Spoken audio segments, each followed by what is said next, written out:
Aleluia, aleluia, aleluia, aleluia, aleluia, aleluia, aleluia, aleluia. Alguém do povo exclama: como é grande, ó Senhor, quem te gerou e alimentou. Jesus responde: ó mulher, pra mim é feliz quem soube ouvir a voz de Deus e tudo guardou. Aleluia, aleluia, aleluia, aleluia, aleluia, aleluia, aleluia,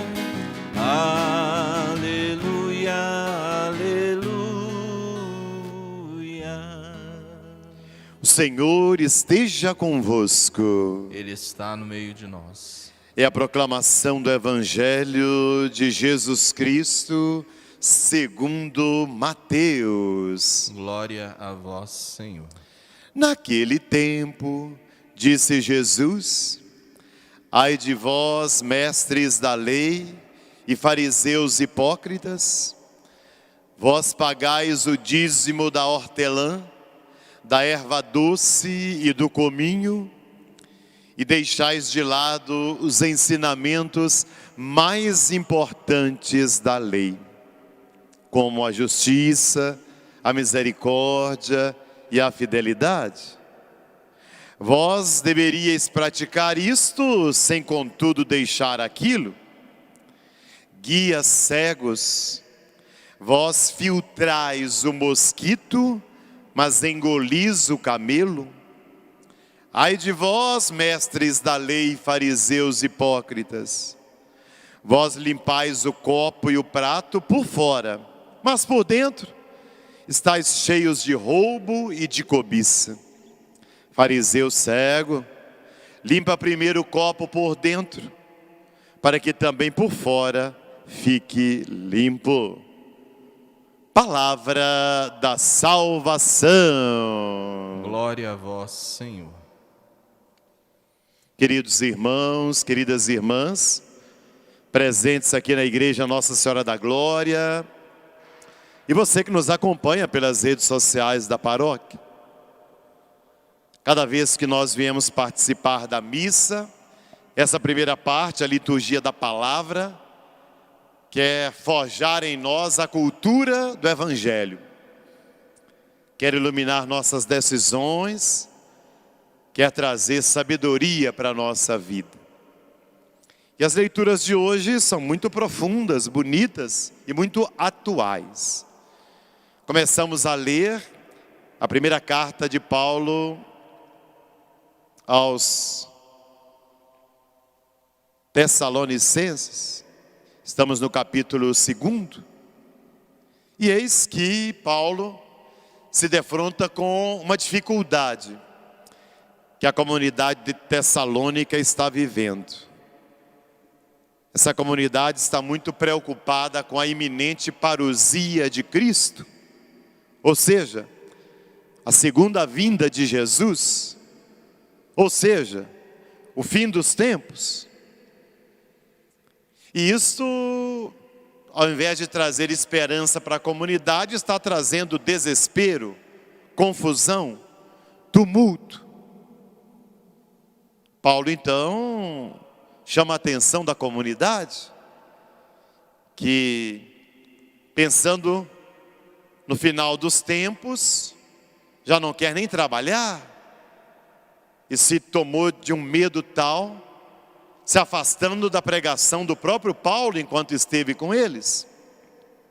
E mais, nós hoje falamos tanto de fake news, né? Falsas notícias. Pois é, Paulo aponta que uma fake news está correndo entre eles. Porque eles querem atribuir a Paulo uma carta que está justamente dizendo que o fim dos tempos estava chegando. E Paulo diz, uma carta atribuída a nós, afirmando que o dia do Senhor está próximo, que ninguém vos engane de modo algum. Ou seja, não foi ele quem escreveu, é mentira, é falsa. E qual é a solução que Paulo dá? Ele diz, portanto, ficai firmes e conservai firmemente as tradições que vos ensinamos, tanto pela pregação como pela carta. Duas coisas Paulo pede. Primeiro, ficar firme. Segundo, conservar fielmente as tradições recebidas. Essa palavra serve para nós hoje também. Porque, ainda que não seja o temor do fim dos tempos, todos nós passamos por situações difíceis na vida. Essa própria pandemia do novo coronavírus que estamos atravessando, quantas mudanças tivemos que fazer em nosso dia a dia? Ou situações difíceis na família, no casamento, na vida pessoal. Nessas horas não podemos deixar o desespero tomar conta, muito menos o desânimo. É importante ficar firme, como Paulo diz. O que é algo firme? É algo que não se deixa abalar, cair. É algo que não se deixa tomar pelo desespero de quem se desequilibra diante dos desafios. Ficar firme. Às vezes até pode tombar. Tomemos a metáfora dessas árvores que com a ventania vão virando para um lado e para o outro, mas a raiz está firme, não deixa a árvore sair, cair, tombar. É essa firmeza que nós precisamos na fé, para que as dificuldades exteriores da realidade, ainda que nos assustem, não nos derrotem, não nos levem ao desespero. E também conservar as tradições que nos foram ensinadas. Que tradições são essas? As tradições da nossa fé, da nossa doutrina católica, as bases da nossa religião cristã, do Evangelho, da Palavra de Deus. É aí que nós devemos estar mergulhados, para que filosofias que aparecerem, ideologias que surgirem, não nos abalarem. Porque nós temos a tradição, temos a palavra. Um outro ponto, que é muito válido para esse momento que nós estamos vivendo. O povo de Tessalônica estava atarantado com medo do final dos tempos.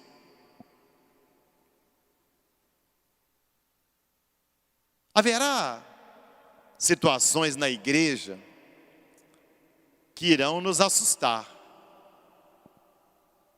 e que a gente nem desejaria que acontecesse. Pode ser uma denúncia contra um padre, por exemplo, ou uma crítica a um bispo, ou situações com os próprios leigos na igreja, que nos causam um certo espanto. Isso normalmente não deveria acontecer, de acordo com a nossa fé, com a palavra de Deus. Mas também essas situações não devem jamais minar a nossa fé, porque a nossa fé não é no padre, nem no bispo, nem no leigo, é em Jesus. A igreja está muito acima da crise com seus ministros ou com as pessoas que estão dentro dela. A igreja é muito maior do que uma pessoa dentro dela. Então, qualquer decepção nossa, até dentro da própria igreja, não deve abalar a nossa firmeza e muito menos abalar as tradições que nós recebemos. Só fica abalado quem não está nem firme e nem com as tradições. Tudo passa. Permanece aquilo que é de Deus. Então, não nos assustemos. O que é ruim vai ter que passar mesmo. E vai ter que cair mesmo. Ficará o que é de Deus. Ficará o que é do bem. Ficará o que é alicerçado na fé. O Evangelho, Jesus é bem contundente, bem forte com os mestres da lei e os fariseus, chamando-os de hipócritas. Essa palavra hipocrisia, ela veio do teatro grego.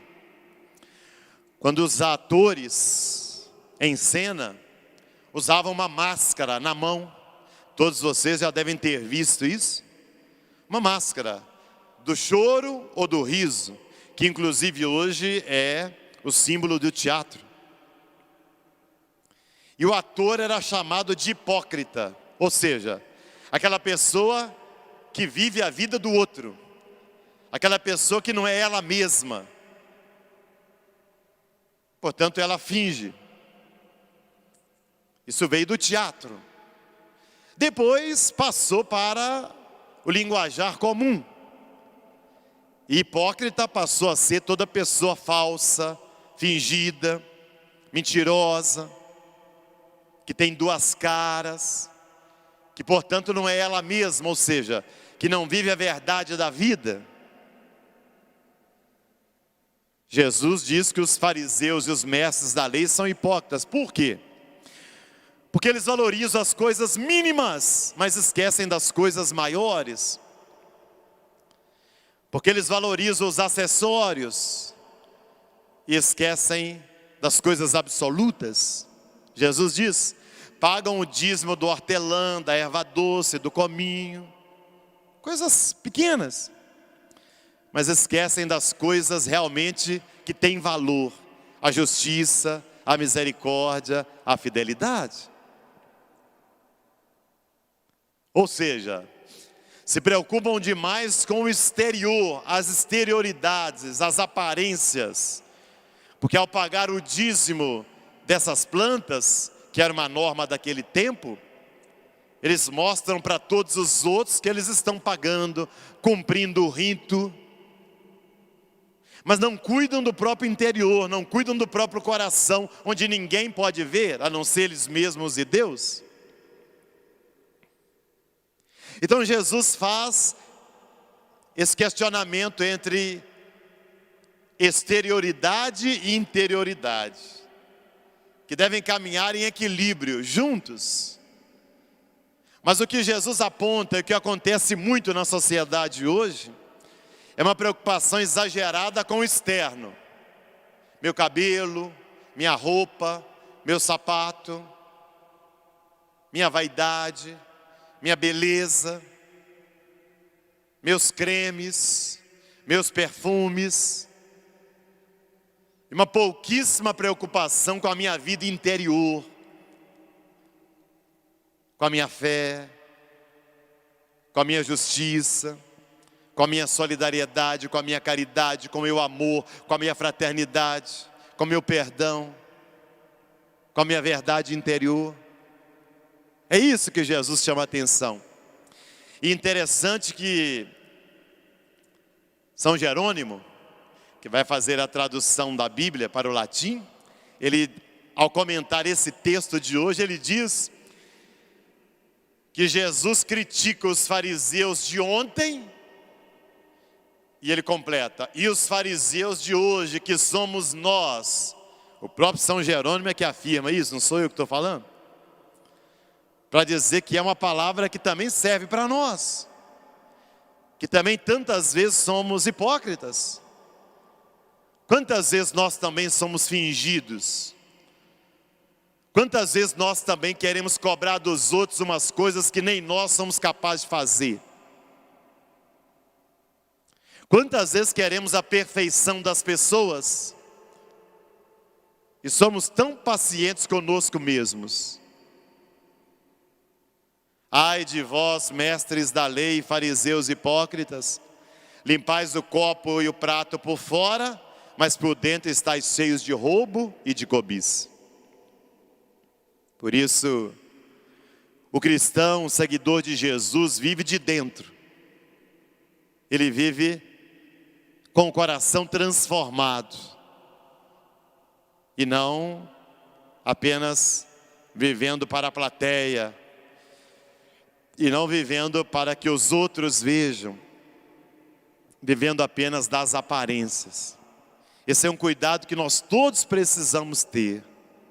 Às vezes até as coisas mais nobres perdem o valor por essa preocupação com a aparência. A pessoa faz uma caridade, coisa boa, mas na caridade ela tem que tirar uma foto para mostrar que ela está dando uma esmola para um pobre.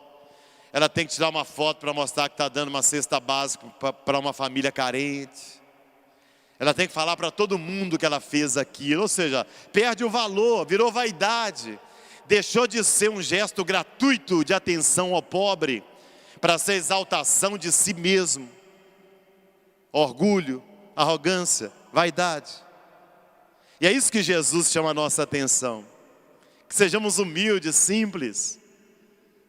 Que o que nós fizermos seja para Deus, não para mostrar para as pessoas, não para alcançar os aplausos dos outros, mas a acolhida de Deus em nossa vida.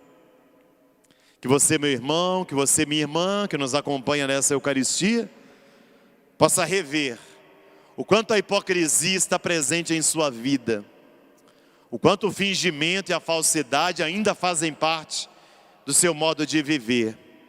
Não se acomode com isso. Arranque suas máscaras. Seja uma pessoa cada vez mais verdadeira, mais autêntica, mais sincera. É um caminho que nós todos temos que percorrer. E às vezes é longo esse caminho, mas temos que começar. Máscaras só contra o coronavírus. O coração não deve ter máscaras. A verdade não deve ter máscaras. O nosso interior não deve ter máscaras. Louvado seja nosso Senhor Jesus Cristo.